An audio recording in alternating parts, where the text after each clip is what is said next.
నమస్కారం. టీవీ3 న్యూస్ వార్తలకు స్వాగతం. ముందుగా వార్తల్లోని ముఖ్యాంశాలు. సంజీవని ప్రాజెక్టుపై సీఎం చంద్రబాబు సమీక్ష, నిరోధక వైద్యం లక్ష్యంగా కార్యక్రమం, లక్షల మందికి వైద్యం, రాష్ట్ర వ్యాప్తంగా వైద్య సదుపాయాల విస్తరణ.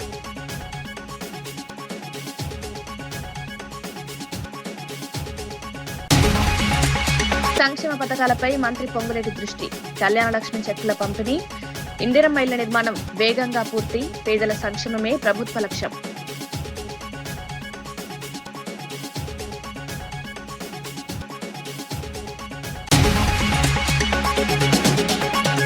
కాళేశ్వరం కేసులో మ్యాచ్ ఫిక్సింగ్ అన్న రఘునందన్, కేసీఆర్ రేవంత్ రాజకీయాలపై ఘాటు ఆరోపణలు, నకిలీ పోరాటంలా రాజకీయాలంటూ విమర్శ, పూర్తి విచారణ జరపాలన్న డిమాండ్.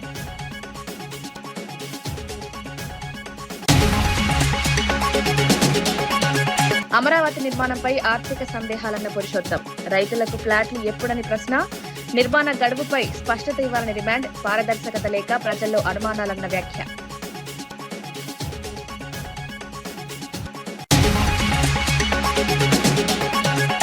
హైకోర్టు తీర్పు కాంగ్రెస్ కు చెంపపెట్టన్న కేటీఆర్, కాళేశ్వరం ఆరోపణలు రాజకీయ ప్రేరేపితమన్న కేటీఆర్, రాహుల్తో తప్పుడు ప్రచారం చేశారన్న విమర్శ, రైతుల ప్రయోజనాలే ముఖ్యమని వ్యాఖ్య.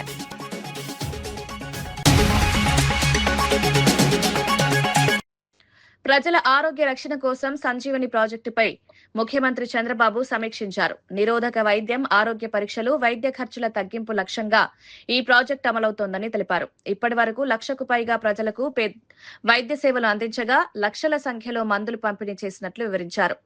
వేలాది పరీక్షలు నిర్వహించి ప్రజలకు ఉపశమనం కల్పించామన్నారు. అమరావతిలో న్యాచురోపతి కేంద్రం ఏర్పాటు చేయాలని ఆయుష్ శాఖకు ఆదేశించారు.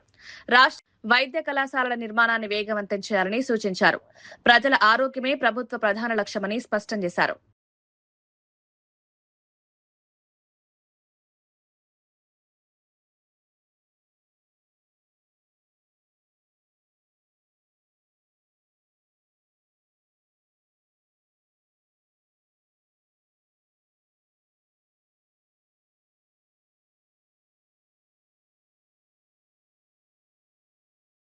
ఖమ్మం జిల్లా క్యాంపు కార్యాలయంలో మంత్రి పొంగులేటి శ్రీనివాసరెడ్డి కళ్యాణ లక్ష్మి చెక్కులను పంపిణీ చేశారు. ప్రభుత్వం పేదల సంక్షేమానికి కట్టుబడి ఉందని ఆయన తెలిపారు. ప్రజా కేంద్రిత పాలనలో అభివృద్ధి కార్యక్రమాలు వేగంగా అమలు చేస్తున్నామని చెప్పారు. మొదటి దశలో 4 లక్షల ఇందిరమ్మ ఇళ్ల నిర్మాణం పూర్తి చేసినట్లు వెల్లడించారు. పేదలకు నివాస సౌకర్యాలు కల్పించడం ప్రభుత్వ ప్రధాన లక్ష్యమని పేర్కొన్నారు. సంక్షేమ పథకాలను సమర్థవంతంగా అమలు చేస్తామని హామీ ఇచ్చారు. ప్రజల జీవితాల్లో మార్పు తీసుకురావడమే ప్రభుత్వ ధ్యేయమన్నారు. మద్దతు ధరతో పాటు బోనస్ గా క్వింటాల్కి 500 రూపాయలు అదనంగా ఇస్తూ వైద్యానికి, విద్యకి ఈ ప్రభుత్వం ఎక్కడా లోటు కలగకుండా, ఏ పేదవాడికి ఇబ్బంది కలగకుండా వైద్యానికి ఈ ప్రభుత్వం పెద్దపీట వేసి చిన్న కుటుంబాల్లో ఆనాటి ప్రభుత్వం విస్మరించిన అనేక సంక్షేమ కార్యక్రమాలు ఈనాడు పేదవాడికి ఈ ప్రభుత్వం అందిస్తుంది. కాళేశ్వరం కేసుపై బీజేపీ నేత రఘునందన్ రావు సంచలన వ్యాఖ్యలు చేశారు. కేసీఆర్, రేవంత్ రెడ్డి మధ్య మ్యాచ్ ఫిక్సింగ్ జరిగిందని ఆరోపించారు. 2 అసెంబ్లీల్లో జరుగుతున్న రాజకీయాలు బాహుబలి స్టైల్ నకిలీ పోరాటంలో ఉన్నాయని విమర్శించారు. ప్రజలను మోసం చేసే రాజకీయాలకు ఇది ఉదాహరణ అన్నారు. ప్రాజెక్టుపై పూర్తి స్థాయి విచారణ జరగాలని డిమాండ్ చేశారు. బాధ్యులపై చర్యలు తీసుకోవాలని కోరారు. తెలంగాణ సమాజానికి మెరుగైనటువంటి పరిపాలన అందిస్తామని చెప్పి మాటిచ్చింది. అధికారంలోకి వచ్చి దాదాపు 2.5 సంవత్సరాలు పూర్తిగా వస్తూ ఉంది. అధికారంలోకి రాగానే ఇది తన పరిధిలోకి రాదని, తాను విచారణ చేయడానికి శక్తి సరిపోదని గ్రహించి వెంటనే సిబిఐకి ఉత్తరం రాయాల్సినటువంటి రాష్ట్ర ముఖ్యమంత్రి రేవంత్ రెడ్డి గారు మీనమేషాలు లెక్కించి ఢిల్లీ అధిష్టానం పెద్దల సూచనతోటి కాంగ్రెస్ హైకమాండ్కి చంద్రశేఖరరావుకి మధ్యలో ఉన్న సత్సంబంధాలను దృష్టిలో పెట్టుకొని కేసుని తాత్సారం ఎట్లా చేయాలి, కాళేశ్వరం ప్రాజెక్టులో విచారణ ఆలస్యం జరగాలంటే ఏం చేయాలని బాగా చర్చించి న్యాయ నిపుణుల సూచనల మేరకు చంద్రశేఖరరావు కుటుంబంతో ఉన్నటువంటి ఒప్పందం మేరకు ఒక రిటైర్డ్ జడ్జ్ పిసి ఘోష్ పేరిట ఒక కమిషన్ను వేసి 2 సంవత్సరాల పాటు కాలయాపన చేసింది కాంగ్రెస్ పార్టీ, కాంగ్రెస్ ప్రభుత్వం, తెలంగాణ రాష్ట్ర ముఖ్యమంత్రి రేవంత్ రెడ్డి గారు. 2 సంవత్సరాల తర్వాత ఒక సుప్రీంకోర్టు రిటైర్డ్ న్యాయమూర్తి ఇచ్చినటువంటి నివేదిక తప్పుల తడకగా ఉందని, నోటీసులు ఇవ్వాల్సిన వాళ్ళందరికీ నోటీసులు ఇవ్వలేదని, కాబట్టి పీసీ ఘోష్ కమిషన్ నివేదిక మీద ఎలాంటి విచారణ జరపొద్దని రాష్ట్ర సర్వోన్నత న్యాయస్థానం ఈరోజు తీర్పిస్తే అటు కాంగ్రెస్ ఇటు టీఆర్ఎస్ రెండు కూడా దొంగ నాటకాలు ఆడుతూ ఉన్నాయి తప్ప వాస్తవాల్ని ప్రజల ముందు ఉంచడం లేదు. 2 రోజుల క్రితం కరీంనగర్ జిల్లాకి మాజీ ముఖ్యమంత్రి చంద్రశేఖరరావు గారు, మేడిగడ్డకి ప్రస్తుత ముఖ్యమంత్రి రేవంత్ రెడ్డి పోయి మ్యాచ్ ఫిక్సింగ్ చేసుకొని బాహుబలి సినిమా షూటింగ్లో ప్రభాస్ గారు కొండలని పాకిన రీతిలో ఒక డూప్ ఫైటింగ్ చేసుకొని నేను తిట్టినట్టు చేస్తా నువ్వు కొట్టినట్టు చేయని ఒక నాటకం ఆడిరు తప్ప ఇంకొకటి లేదు. 100% పూర్తి స్థాయిలో ఆధారాలతోటి వీరి మధ్యలో ఉన్నటువంటి సంబంధాల పట్ల మాకు ప్రాథమికంగా సమాచారం అందిన తర్వాత మాత్రమే నేను ఈ విషయాన్ని మాట్లాడుతూ ఉన్నాను. ఏం జరిగింది అసలు? కాళేశ్వరం వెనకాల ఏం జరిగింది? చంద్రశేఖరరావు గారి మానస పుత్రిక అయినటువంటి కాళేశ్వరం ప్రాజెక్టు పేరిట కేసీఆర్ గారు 1,00,000 కోట్ల రూపాయల డబ్బుల్ని ఖర్చు పెట్టినారు. ఈ కాళేశ్వరం ప్రాజెక్టుని కట్టిన కంపెనీ ఎవరు? ఆ కంపెనీ చేసినటువంటి లావాదేవీలు ఏంటి? కాళేశ్వరం ప్రాజెక్టు డిపిఆర్ నివేదిక తయారైనప్పటి నాటి నుంచి మొదలుకుంటే రేవంత్ రెడ్డి గారు ప్రమాణ స్వీకారం చేసిన డిసెంబర్ 7, 2024 దాకా 23 దాకా మొత్తం అంశాల మీద సిబిఐ విచారణ జరిపించమని ఒక సింగిల్ లైన్ ఉత్తరం రాస్తే సిబిఐ ఈపాటికి విచారణ దాదాపు ముగించేది 2.5 ఏళ్లలో. అట్లా చేయకుండా కాళేశ్వరం మీద ఒక పీసీ ఘోష్ కమిషన్ అని ఒక కమిషన్ వేసి కమిషన్ నివేదికకు 3 నెలలు 6 నెలలు సమయం పెంచి 2 సంవత్సరాల సమయాన్ని వృధా చేసి ఆ తర్వాత తీసుకుపోయి వాళ్ళు కోర్టు నుంచి స్టే తెచ్చుకునేలాగా సహకరించినటువంటి కాళేశ్వరం ప్రాజెక్టుపై ఎమ్మెల్యే వేముల వీరేశం తీవ్ర వ్యాఖ్యలు చేశారు. విచారణ సంస్థల నివేదికల ఆధారంగా బాధ్యులపై చర్యలు తీసుకోవాలని అసెంబ్లీలో తీర్మానం చేసినట్లు తెలిపారు. ప్రాజెక్టు కుంగిపోవడం, నాణ్యత లోపాలు ఉండడం వాస్తవమన్నారు. గత పాలకుల నిర్లక్ష్యం వల్ల వేల కోట్ల ప్రజాధనం వృధా అయిందని ఆరోపించారు. కోర్టు తీర్పును అడ్డం పెట్టుకుని బీఆర్ఎస్ తప్పుడు ప్రచారం చేస్తోందన్నారు. ప్రజలు ఈ ప్రచారాన్ని నమ్మరన్నారు. నిజాలు బయటకొస్తాయని హెచ్చరించారు. తీర్మానం చేసి సిబిఐకి ఈ కేసును మేము ఇవ్వడం జరిగింది. సిబిఐ ఎంక్వైరీ జరగలే. సిబిఐ ఎంక్వైరీ ఇంకా ఆలస్యం జరుగుతూ ఉంది. ఈ రోజు కోర్టు సంబంధించినటువంటిది పీసీ ఘోష్ కమిషన్ ఆధారంగా వీళ్ళ మీద చర్యలు తీసుకోవద్దని చెప్పేసి స్పష్టం చేయడం జరిగింది. దీంట్లో కేసు మొత్తం గెలిచిపోయినట్టు, కేసు మొత్తం ఏదో ఇదైనట్టు గాయ గందరగోళమై గోబెల్స్ ప్రచారాన్ని అప్పుడే అంటగట్టుకున్నటువంటి బీఆర్ఎస్ పార్టీ వాళ్ళు ఈరోజు గోబెల్స్ ప్రచారాన్ని ఎత్తుకొని వాళ్ళ భుజానికి ఎత్తుకొని గోబెల్స్కు పెద్ద కొడుకులు కాబట్టి ఈరోజు గాయ గత్తరగా పబ్లిసిటీ చేసుకుంటా ఉన్నాం. ఈరోజు మేము చాలా స్పష్టంగా బీఆర్ఎస్ వాళ్ళని అడుగుతా ఉన్నాం. తెలంగాణ సమాజం కూడా గమనిస్తాం. కాళేశ్వరం ప్రాజెక్టు కూలిపోయింది నిజమా కాదా? కాళేశ్వరం ప్రాజెక్టు కూలిపోయి, కుంగిపోయి, పలిగిపోయి డ్యామేజ్ అయింది నిజమైనప్పుడు నాణ్యత లోపాలు ఉన్నాయి నిజమా కాదా? నాణ్యత లోపాలు ఉన్నప్పుడు, డ్యామేజ్ అయినప్పుడు, కూలిపోయినప్పుడు, దానికి నష్టమైనప్పుడు దానికి కారణం ఎవరు? ఆ ప్రభుత్వంలో ఉండి తానే ఇంజనీర్ అయి, తానే సైంటిస్ట్ అయి, తానే నిర్మాణ రంగంలో పిహెచ్డి చేసినటువంటి వ్యక్తిగా ఆనాడు ఆ ప్రాజెక్టు నిర్మాణానికి పూనుకున్నటువంటి పెద్దలా కాదా? దీన్ని తెలంగాణ సమాజం ఆలోచన చేస్తాం. తెలంగాణ సమాజం ఆలోచించి వాళ్ళు కారణము ఆదరాబాదరగా, అన్ప్లాన్డ్గా, అన్సైంటిఫిక్గా ప్రాజెక్టు నిర్మాణం చేసి వేలాది కోట్ల రూపాయల్ని దాంట్లో వృధా చేసినటువంటి తెలంగాణ సమాజం గమనించింది కాబట్టి తెలంగాణ మహిళా రిజర్వేషన్ బిల్లుపై కేంద్ర ప్రభుత్వంపై రాచమల్ల సిద్ధేశ్వర్ విమర్శలు చేశారు. 2023లో ఆమోదం పొందిన బిల్లును అమలు చేయకుండా మహిళలను తప్పుదోవ పట్టిస్తున్నారని ఆరోపించారు. ప్రతిపక్షాలే బిల్లును అడ్డుకున్నాయంటూ ప్రధాని మోదీ అసత్య ప్రచారం చేస్తున్నారని మండిపడ్డారు. మహిళల హక్కుల విషయంలో రాజకీయాలు చేయడం సరైంది కాదన్నారు. తక్షణమే బిల్లును అమలు చేసి మహిళలకు న్యాయం చేయాలని డిమాండ్ చేశారు. దేశవ్యాప్తంగా మహిళల సాధికారతకు ఇది కీలకమని పేర్కొన్నారు. కేంద్రం నిజాయితీగా వ్యవహరించాలన్నారు. వాళ్ళ వల్లనే బిల్లు వీగిపోయిందని చెప్పడం సిగ్గుచేటు. ఈ దేశానికి, ఇంత పెద్ద ప్రజాస్వామ్య దేశానికి ప్రధానమంత్రిగా ఉన్న వ్యక్తి ఇలా అబద్ధాలు మాట్లాడడం సరైంది కాదని ఈ సందర్భంగా చెప్తా ఉన్నాం. ముఖ్యంగా నరేంద్ర మోడీ గారికి తెలియదా అని అడుగుతా ఉన్నాం. 2023లో 400 మంది అనుకూలంగా ఓటేస్తే 2 దాన్ని వ్యతిరేకించారు. అప్పటి నుంచి మీరు అమలు చేయకుండా ఆనాడే అమలు చేసి ఉంటే ఈరోజు ఈ పరిస్థితి వచ్చేది కాదు కదా. 2023లో వచ్చినప్పుడు ఆ తర్వాత ఇప్పుడున్న 543 సీట్లలో మహిళలకు 50% ఇవ్వాల్సింది ఎందుకు ఇవ్వలేదు మీరు? అది ఇవ్వకుండా ఇన్ని రోజులు దాన్ని తొక్కిపెట్టి పాస్ అయిన బిల్లుని తొక్కిపెట్టి ఈరోజు మళ్ళీ కుట్రలు కుతంత్రాలతో ఏదో రకంగా డీలిమిటేషన్ బిల్లు పాస్ చేయించుకోవడానికి మహిళల పేరున మహిళల భుజాన తుపాకీ పెట్టి ఈరోజు ప్రతిపక్షాలను ఈ దేశంలో ఉన్నటువంటి ప్రాంతీయ పార్టీలను దక్షిణాది రాష్ట్రాలను నాశనం చేయాలన్న ఒక కుట్రతో మీరు ఆ బిల్లు ప్రవేశపెట్టిరన్నది ఈరోజు ఈ దేశంలో ఉన్నటువంటి మహిళలకు తెలియంది కాదు. ఈ దేశంలో ఉన్న మహిళలు చాలా వివేకవంతులు. మీరు చేస్తున్నటువంటి ఈ జిమ్మికులు అర్థం చేసుకునే స్టేజ్లో లేరనుకోవడం నిజంగా సిగ్గనిపిస్తూ ఉంది.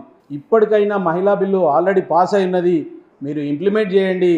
ఉన్న సీట్లలోనే పార్లమెంట్లో ఏదైతే 543 ఉన్నాయో దాంట్లోనే సగం ఇచ్చేయండి. పై హైకోర్టు తీర్పును స్వాగతిస్తూ కేటీఆర్ స్పందించారు. నిజం చివరకు వెలుగులోకి వస్తుందనే నానుడిని ఈ తీర్పు మరోసారి నిరూపించిందన్నారు. కాంగ్రెస్ పార్టీ రాహుల్ గాంధీని తీసుకువచ్చి ప్రాజెక్టు పూర్తిగా కూలిపోయిందని తప్పుడు ప్రచారం చేసిందని విమర్శించారు. తాజా తీర్పు వారికి గట్టి సమాధానమని పేర్కొన్నారు. తెలంగాణ రైతాంగం తరపున హైకోర్టుకు ధన్యవాదాలు తెలిపారు. కాళేశ్వరం ప్రాజెక్టుపై జరుగుతున్న ఆరోపణలు రాజకీయ ప్రేరేపితమన్నారు. ప్రజలను తప్పుదోవ పట్టించే ప్రయత్నాలు విఫలమయ్యాయని పేర్కొన్నారు. అబద్ధం అంగీలా చేసుకుని ప్రపంచమంతా తిరిగి వస్తుంది అనే సామెత ఏదైతే ఉందో, ఈరోజు ముఖ్యంగా ఈ కాళేశ్వరం విషయంలో కాంగ్రెస్ పార్టీ చేసిన ఘోరాతి ఘోరమైన గోబెల్స్ని మించిపోయి చేసిన ప్రచారం ఏదైతే ఉన్నదో, ఇవాళ మన రాష్ట్ర అత్యున్నత న్యాయస్థానం ఇచ్చిన తీర్పుతో అది పటాపంచలైందని చెప్పి రాష్ట్రంలోని ప్రతి ఒక్కరు భావిస్తూ ఉన్నారు. అబద్ధాలతో అద్భుతాల నిజానికి చాలా కాలం దాచలేరు. కాళేశ్వర మహత్యాన్ని కూడా కనిపించకుండా చేయలేరు. అది మళ్ళీ తేలిపోయింది. అబద్ధానికి ఆడంబరం ఎక్కువ కానీ ఆయుష్ తక్కువ. రాహుల్ గాంధీ గారిని తీసుకొచ్చి ఆ బరాజ్ మీద నిలబెట్టి అక్కడ ఉన్న ఒక పర్రెని చూపెట్టి ఇది మొత్తం కూలిపోయింది, కొట్టుకపోయింది అని చెప్పి ఏదైతే చిల్లర ప్రచారం చేశారో ఇవాళ అది కొట్టుడు పోయింది. అంతిమ విజయం సత్యానిదే అని రుజువైంది.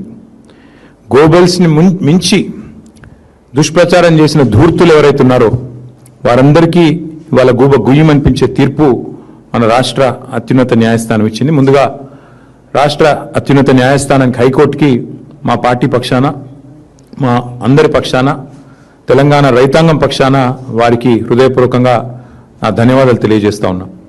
అట్లాగే ఆర్టీసీ కార్మికుల డిమాండ్లపై ప్రభుత్వం సానుకూలంగా స్పందించిందని టీపీసీసీ ప్రతినిధి చరణ్ కౌశిక్ యాదవ్ తెలిపారు. మొత్తం 32 అంశాల్లో 29 డిమాండ్లకు ఇప్పటికే క్లియరెన్స్ ఇచ్చినట్లు వెల్లడించారు.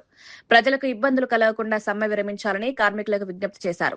కాంగ్రెస్ ప్రభుత్వం అధికారంలోకి వచ్చిన వెంటనే మహాలక్ష్మి పథకాన్ని ప్రారంభించి ఆర్టీసీ బలోపేతానికి చర్యలు తీసుకుందన్నారు. ఈ పథకం కోసం భారీగా నిధులు విడుదల చేసినట్లు తెలిపారు. సమస్యలను చర్చల ద్వారానే పరిష్కరించాలని ప్రభుత్వ ధోరణి ఉందన్నారు. 33%, రాష్ట్ర ప్రభుత్వ వాటా 67% ఉంది. ప్రతిరోజు దాదాపు 65 లక్షల మంది ప్రయాణికులు ప్రయాణం చేస్తుంటారు. అందులో అత్యధికంగా మహిళలు 45 లక్షల మంది. కాబట్టి ఈ ఆర్టీసీ సమ్మె ద్వారా పేద మధ్యతరగతి ప్రజలకు ప్రధాన ఇబ్బంది జరుగుతుంది. కాబట్టి సమ్మెను మానవీయ కోణంలో విరమించుకోవడం చెప్పేసి కాంగ్రెస్ పార్టీ కోరుతా ఉంది. అదే కాకుండా 32 అంశాలు ఉంటే 29 అంశాల విషయంలో ప్రభుత్వం చాలా సానుకూలంగా పొన్నం ప్రభాకర్ గారి నేతృత్వంలో అన్నిటికీ కూడా క్లియరెన్స్ ఇచ్చారు. 3 సమస్యలు మాత్రమే కొంత జటిలమైన సమస్యలు ఉన్నాయి కాబట్టి ఆ విషయంలో మాత్రమే పొన్నం ప్రభాకర్ గారు కావచ్చు ప్రభుత్వం ఇంకా క్లియరెన్స్ ఇవ్వలేదు. చర్చలు జరుగుతున్న సందర్భంగా అధికారుల కమిటీ చర్చలు చేస్తున్న సందర్భంగానే చర్చలు పూర్తి కాకముందే కొంతమంది ఆర్టీసీ సంబంధించినటువంటి యూనియన్ నాయకులు బయటకు వచ్చి మేము సమ్మెకు పోతున్నామని చెప్పేసి అనవసరంగా గందరగోళ వాతావరణం క్రియేట్ చేసే ప్రయత్నం జరిగింది. అదే కాకుండా 300 కోట్ల మంది మహిళలు మహాలక్ష్మి పథకంలో ఇప్పటివరకు ఉచిత బస్సు ప్రయాణం ఉపయోగించుకుంటే దాదాపు 10,000 కోట్ల రూపాయలు రాష్ట్ర ప్రభుత్వం 7,800 కోట్ల రూపాయలు రాష్ట్ర ప్రభుత్వం చెల్లించింది. కొత్తగా కాంగ్రెస్ ప్రభుత్వం వచ్చిన తర్వాత 2,800 కొత్త బస్సులు కూడా కొనుగోలు చేసి తెలంగాణ రాష్ట్రం మెరుగైనటువంటి పబ్లిక్ ట్రాన్స్పోర్ట్ కల్పించే ప్రయత్నంలో ప్రభుత్వం ముందుకు పోతా ఉంది. ఇప్పుడు బీఆర్ఎస్ ప్రభుత్వంలో దాదాపు 51 రోజుల పాటు సమ్మె చేస్తే 30 మంది 25 నుంచి 30 మంది చనిపోయారు. పట్టించుకున్న పాపన పోలే. లాస్ట్కు హైకోర్టు జోక్యం చేసుకున్నా కూడా చాలా సందర్భాల్లో కేసీఆర్ గారి ప్రభుత్వంలో ఆర్టీసీని ఏ విధంగా ఆర్టీసీ కార్మికులు కావచ్చు, ఆర్టీసీని కావచ్చు, అదేవిధంగా ఆర్టీసీ కార్మికులను ఇబ్బంది పెట్టే ప్రయత్నం బీఆర్ఎస్ ప్రభుత్వంలో చేసింది. ఆనాడు 50,000 మంది ఆర్టీసీ కార్మికులు సమ్మెలో భాగస్వాములై దాదాపు 51 రోజులు చేసినా కూడా కోర్టు జోక్యం చాలా సందర్భాల్లో కోర్టు మొట్టెకాయ చేస్తే తప్ప కేసీఆర్ గారి ప్రభుత్వం ఆర్టీసీ కార్మికులతో చర్చలే చేయలేదు. కానీ కాంగ్రెస్ ప్రభుత్వం సదుద్దేశంతో, అదేవిధంగా గతంలో ఆర్టీసీ సంబంధించిన ఎండీ, ఎగ్జిక్యూటివ్ డైరెక్టర్ రిటైర్ అయిన వాళ్ళు ఉండేవాళ్ళు. కాంగ్రెస్ ప్రభుత్వం వచ్చిన తర్వాత ఐఏఎస్ల ఆధ్వర్యంలో, అదేవిధంగా ఎండీ గారు ఐఏఎస్, అదే కాకుండా కమిటీలో కూడా నిష్ణాతులైనటువంటి అధికారులను పెట్టి తెలంగాణ రాష్ట్రంలో ఆర్టీసీ సమస్యలు పరిష్కరించే ప్రయత్నంలో ప్రభుత్వం ముందుకు పోతా ఉంది. కాబట్టి బీఆర్ఎస్ పార్టీ అనవసరంగా గతంలో బీఆర్ఎస్ పార్టీలో అధికారంలో ఉన్నప్పుడు ఆర్టీసీ కార్మికులను చాలా అవమానించిన మాట వాస్తవం. కాంగ్రెస్ ప్రభుత్వంలో ఆర్టీసీ కార్మికులను కావచ్చు, ఆర్టీసీని కావచ్చు, ప్రజలకు మెరుగైనటువంటి పబ్లిక్ ట్రాన్స్పోర్ట్ కల్పించే ప్రయత్నంలో ప్రభుత్వం ముందుకు పోతా ఉంది. కాబట్టి ఆర్టీసీని కాపాడుకునే ప్రయత్నం కాంగ్రెస్ ప్రభుత్వం చేస్తుంది. ఖచ్చితంగా ఏదైతే డిమాండ్ ఉందో ఆ డిమాండ్లలో కూడా ఇప్పటికే దాదాపు 95% అన్ని సమస్యల పరిష్కారం రాష్ట్ర ప్రభుత్వం చూపించింది. కాబట్టి ఆ మిగతా 3 డిమాండ్లు ఏవైతున్నాయో ఆ రాష్ట్ర ప్రభుత్వం పరిశీలిస్తూ ఉంది. కాబట్టి ఇప్పటికైనా ఆర్టీసీలో ఉన్నటువంటి సిబ్బంది కావచ్చు, అదే కాకుండా ఆర్టీసీ కార్మికులంతా కూడా కాంగ్రెస్ ప్రభుత్వ సదుద్దేశంతో ఆర్టీసీ కార్మికుల సమస్య పరిష్కరించే ప్రయత్నం చేస్తూ ఉంది. కాబట్టి కొంతమంది నాయకులు అత్యుత్సాహం మూలంగా అనవసరంగా ఆర్టీసీ అదేవిధంగా సమ్మెబాట పడుతుందని చెప్పేసి నోటీస్ ఇవ్వడం జరిగింది. కాబట్టి కాంగ్రెస్ ప్రభుత్వం అన్ని సమస్యలు పరిష్కరించే ప్రయత్నం, ఆర్టీసీని కాపాడుకునే ప్రయత్నం కాంగ్రెస్ ప్రభుత్వం చేస్తూ తెలంగాణ రాష్ట్రంలో పబ్లిక్ ట్రాన్స్పోర్ట్ 70% ఉండే విధంగా తెలంగాణ రాష్ట్రంలో కాంగ్రెస్ ప్రభుత్వం ముందుకు పోతా ఉంది. దానిలో బాగా ఎంఎంటీఎస్ని కావచ్చు, ఆర్టీసీని కావచ్చు, మెట్రోను అనుసంధానం చేసే ప్రయత్నంలో కాంగ్రెస్ ప్రభుత్వం ముందుకు పోతూ పబ్లిక్ ట్రాన్స్పోర్ట్ 70% ఉన్నట్లయితే ఆ నగరం సుభిక్షంగా ఉంటుందని చెప్పేసి కాంగ్రెస్ ప్రభుత్వం జనసేన అధినేత పవన్ కళ్యాణ్ త్వరగా కోలుకోవాలని కోరుతూ రాజమండ్రిలో ప్రత్యేక పూజలు నిర్వహించారు. మహామృత్యుంజయ పాశుపత హననంలో పెద్ద సంఖ్యలో నాయకులు, అభిమానులు పాల్గొన్నారు. మంత్రి కందుల దుర్గేష్ ముఖ్య అతిథిగా హాజరై పూజలు చేశారు. పవన్ కళ్యాణ్ త్వరగా కోలుకుని ప్రజాసేవలోకి రావాలని ఆకాంక్షించారు.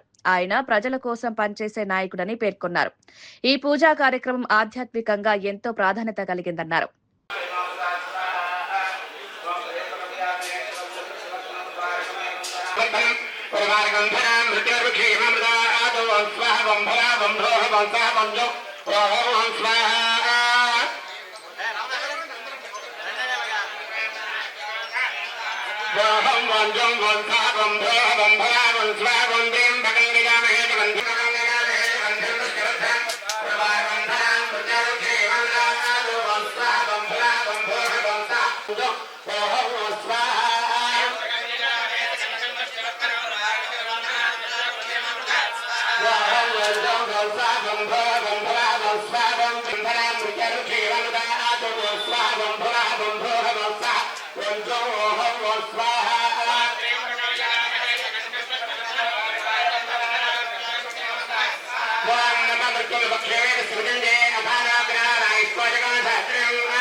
జనసేన పార్టీ అధినేత, ఆంధ్రప్రదేశ్ రాష్ట్ర ఉప ముఖ్యమంత్రి వర్యులు, మా అందరికీ మార్గదర్శకులు, మా నాయకులు శ్రీ పవన్ కళ్యాణ్ గారి యొక్క ఆరోగ్యం వెంటనే కుదురుపడాలని, త్వరితగతిన ఆయన సంపూర్ణ ఆరోగ్యంతో తిరిగి ప్రజాక్షేత్రంలో ప్రజా సమస్యల పరిష్కారానికి కృషి చేయాలని వేడుకుంటూ మృత్యుంజయ హోమం, రుద్రహోమం ఇవాళ మా నగర అధ్యక్షులు, సీనియర్ నాయకులు వై శ్రీనివాస్ గారి ఆధ్వర్యంలో రాజమండ్రి నగరంలో ఆనంద్ కళాకేంద్రం ప్రాంగణంలో నిర్వహించుకోవడం జరుగుతుంది.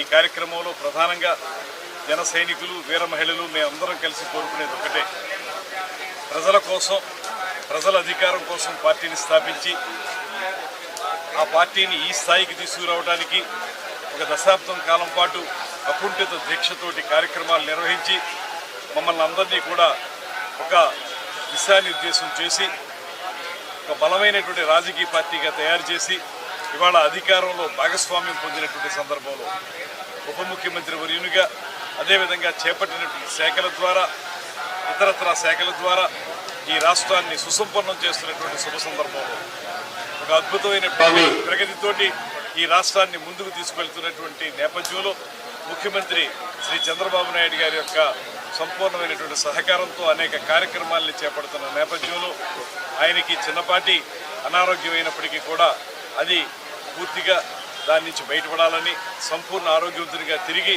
మళ్ళీ ప్రజాక్షేత్రంలో మా అందరికీ కూడా దిశానిర్దేశం చేయాలని ప్రజలందరికీ పూర్తి స్థాయిలో సమస్యలు పరిష్కరించాలని మనస్ఫూర్తిగా కోరుకుంటూ వై శ్రీనివాస్ ఆధ్వర్యంలో జరిగినటువంటి కార్యక్రమం మేము అందరం కోరుకుంటా ఉన్నాం. ఇప్పుడే అక్కడ హోమం జరుగుతూ ఉంది. అయిన తర్వాత పూర్ణాహతి తీసుకుంటాం. ఆ తర్వాత అందరం కూడా తప్పనిసరిగా ఆయన ఆరోగ్యం బాగుండాలనేటువంటి మాటతో ముందుకు వెళ్తామనేటువంటి విషయాన్ని తెలియజేస్తూ సెలవు తీసుకుంటాం. రైతుల సమస్యలపై ఎమ్మెల్సీ లేళ్ల అప్పిరెడ్డి తీవ్ర విమర్శలు చేశారు. మార్క్ఫెడ్ ద్వారా పంట కొనుగోలు చేసే ఆలోచనే ప్రభుత్వం చేయడం లేదని ఆరోపించారు. ప్రజలు గగ్గోలు పడుతూ ఉన్నారు. లా అండ్ ఆర్డర్ లేదు. It's totally utter failure government. ఇది ఎవరి కోసం ఎవరు పరిపాలిస్తున్నారో ప్రజలు ఇప్పటికి గమనించేసుకున్నారు. పొరపాటు ఎన్నుకోబడ్డారు వీళ్ళు. అది ఎలా ఎన్నుకున్నారో ఏంటో పరకాల ప్రభాకర్ గారి స్టోరీలు చూస్తే ఆ ఫైల్స్ అన్ని తెలియజేస్తాయి. పరకాల ప్రభాకర్ గారు లేవలెత్తిన దానికి ఈ రోజు కూడా కూటమిలో ఉన్నవాడు ఎవడూ సమాధానం చెప్పలేదు. వీళ్ళు దొంగ ఓట్లు గుద్దుకున్నారు అర్ధరాత్రిలో, వీళ్ళకి ఎవడూ ఓట్లేయలేదు ఆయన లెక్కల ప్రకారం చెప్తే అలా జరగలేదని ఒక్కడూ ఖండించలేదు. సరే పరిపాలన అంటామా? అందరికీ తెలుసు. నిన్నే చంద్రబాబు నాయుడు గారు చెన్నై ఎన్నికల్లో మాట్లాడి ఆ తర్వాత వాళ్ళ కొడుకు ఎక్కడ విహారయాత్రలో ఉంటాడో తెలియదు. పాపం ఒక అతనికేమో బాగలేక ఆరోగ్యం బాగలేక ఎక్కడో ఉన్నట్టున్నాడు. ఉన్నా ఒకటే లేకపోయినా ఒకటే. సో ఇంత గందరగోళం మధ్య ఈ రాష్ట్రంలో ఉన్నప్పుడు హత్య ఎక్కడైనా జరిగితే ఈ హత్య రాజకీయాలు అన్ని కూడా అలవాటు పడిన వ్యక్తి వేరే వాళ్ళ పేరు మీద జగన్మోహన్ రెడ్డి గారికి ఎలా పోయాలి, వైఎస్ఆర్ కాంగ్రెస్ పార్టీకి ఎలా పోయాలి? ఎంత దారుణం అంటే అలవాటు పడింది మీరు. నేను చదువుతాను, చిట్టా మొత్తం చదువుతా ఇప్పుడు నేను. ఎవరెవరు ఏ సమయంలో ఎవరెవరి మీద ఏ నెపాలు ఉన్నాయి, వాటి ఎన్ని కేసులు ఎదుర్కొన్నారు, అయినా సరే చిక్కకుండా దొరకకుండా చిక్కుతున్నటువంటి దొంగలు ఎవరు. ఎంక్వైరీ కమిటీ ఏదైతే ఉందో దాన్ని కూడా మార్చేశారు, ఇన్క్లూడింగ్ డిఎస్పీ. ఎందుకు మార్చారు? ఈ రోజు తెలుగుదేశం పార్టీని మేము అడుగుతా ఉన్నాం. వైఎస్ఆర్ కాంగ్రెస్ పార్టీ చాలా స్పష్టంగా నిలదీస్తూ ఉన్నాం. మీరు డిఎస్పీని ఎంక్వైరీ బృందాన్ని ఎందుకు మార్చారు? వాస్తవాలు చెప్తారేనా? అదే దీని వెనకాల ఎవరున్నారో తెలియజేస్తారేనా? అంటే మీరు అనుకున్నట్టుగా మీరు జగన్మోహన్ రెడ్డి గారి మీద, నిత్యానంద రెడ్డి మీద, లేకపోతే వైఎస్ఆర్ కాంగ్రెస్ పార్టీ నాయకుల మీద ఈ నెపాన్ని నెట్టి మీరు పబ్బం గడుపుకోవాలని చూస్తే అది నిజమే ఎవరో చేశారని చెప్పే బృందాన్ని మార్చేసి వీళ్ళ మీద నెట్టే ఒక బృందాన్ని తెచ్చుకోవడానికి ఒక ప్రయత్నం చేస్తా ఉన్నారు. This is too much. Jaganmohan Reddy గారు హత్య రాజకీయాలకు అలవాటు పడ్డారు. ఆదివాసీలకు నగర జీవన విధానం పరిచయం చేయాలనే ఉద్దేశంతో ప్రత్యేక కార్యక్రమాన్ని ప్రారంభించినట్లు మంత్రి జూపల్లి కృష్ణారావు తెలిపారు. ఆదిలాబాద్ అటవీ ప్రాంతాల నుంచి సుమారు 250 మంది ఆదివాసీలను బస్సుల ద్వారా హైదరాబాద్ కు తీసుకొచ్చారు. చార్మినార్, గోల్కొండ కోట వంటి చారిత్రక కట్టడాలతో పాటు ఆధునిక విమానాశ్రయాన్ని కూడా చూపిస్తున్నారు. పర్యాటక, సాంస్కృతిక శాఖల ఆధ్వర్యంలో ఈ కార్యక్రమం కొనసాగుతోంది. నగర అభివృద్ధి, సంస్కృతిని ప్రత్యక్షంగా చూపించడం ద్వారా ఆదివాసీలలో అవగాహన పెంపొందించడమే లక్ష్యమని మంత్రి తెలిపారు. ఈ కార్యక్రమం ద్వారా గ్రామీణ, నగర జీవన విధానాల మధ్య ఉన్న తేడాలను అర్థం చేసుకునే అవకాశం కలుగుతుందని పేర్కొన్నారు. కల్చరల్ మంత్రిగా మిమ్మల్ని టూరిజం తీసుకెళ్తే మిమ్మల్ని హైదరాబాద్ తీసుకెళ్తా చెప్పని చెప్పడం జరిగింది ఆ రోజున. అందులో భాగంగానే ఈ రోజున మా టూరిజం డిపార్ట్మెంట్ టూరిస్ట్ బస్సులను పెట్టి ఇప్పుడు ఈ రోజున మొదటి విడతగా ఒక 250 మందిని 6 బస్సులు పెట్టి 250 మంది హైదరాబాద్ తీసుకెళ్ళి హైదరాబాద్లో ఉన్నటువంటి చూడదగ్గ ప్రాంతాలు, చార్మినార్ కావచ్చు, గోల్కొండ కావచ్చు, సాలార్జంగ్ మ్యూజియం కావచ్చు, ఇట్లా ఎయిర్పోర్ట్ కావచ్చు, ఆ సందర్భంలో వాళ్ళు మాట్లాడినప్పుడు అదలా ఒకరుండి ఆ రోజున గతంలో నేను వచ్చినప్పుడు మాకు ఎయిర్పోర్ట్ అంటే తెలియదు, ఇప్పుడు ఒకసారి ఎయిర్పోర్ట్ చూపించారా అన్నారు.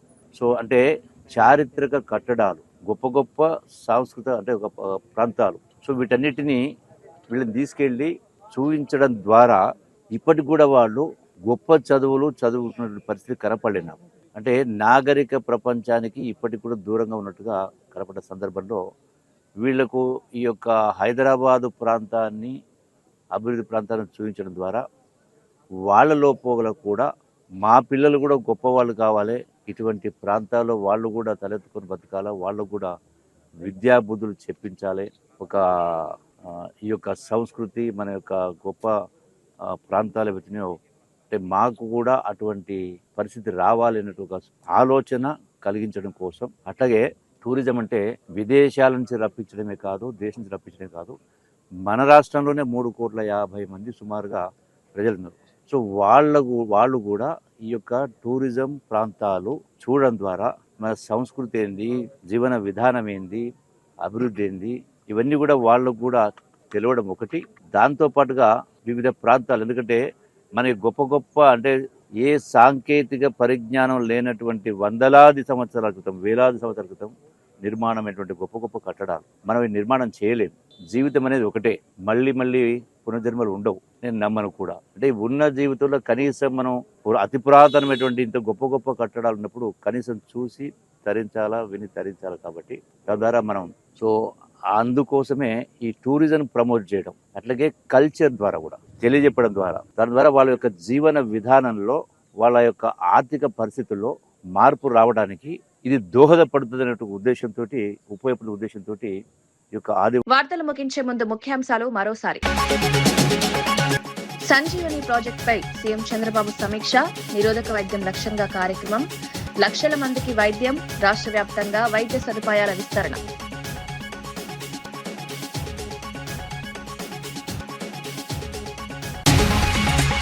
సంక్షేమ పథకాలపై మంత్రి పొంగులేటి దృష్టి, కళ్యాణ లక్ష్మి చెక్కుల పంపిణీ, ఇందిరమ్మ ఇళ్ల నిర్మాణం వేగంగా పూర్తి, పేదల సంక్షేమమే ప్రభుత్వ లక్ష్యం.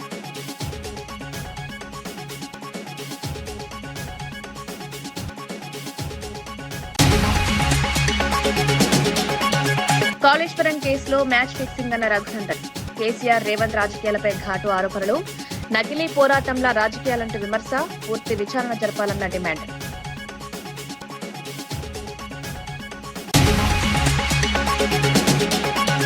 అమరావతి నిర్మాణంపై ఆర్థిక సందేహాలన్న పురుషోత్తం, రైతులకు ఫ్లాట్లు ఎప్పుడని ప్రశ్న, నిర్మాణ గడువుపై స్పష్టత ఇవ్వాలని డిమాండ్, పారదర్శకత లేక ప్రజల్లో అనుమానాలన్న వ్యాఖ్య.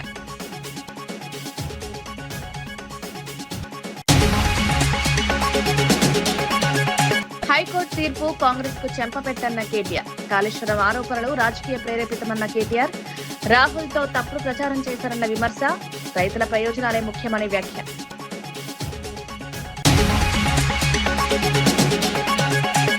ఇవి ఈనాటి వార్తా విశేషాలు. మరో బులెటిన్లో మళ్ళీ కలుద్దాం. నమస్కారం.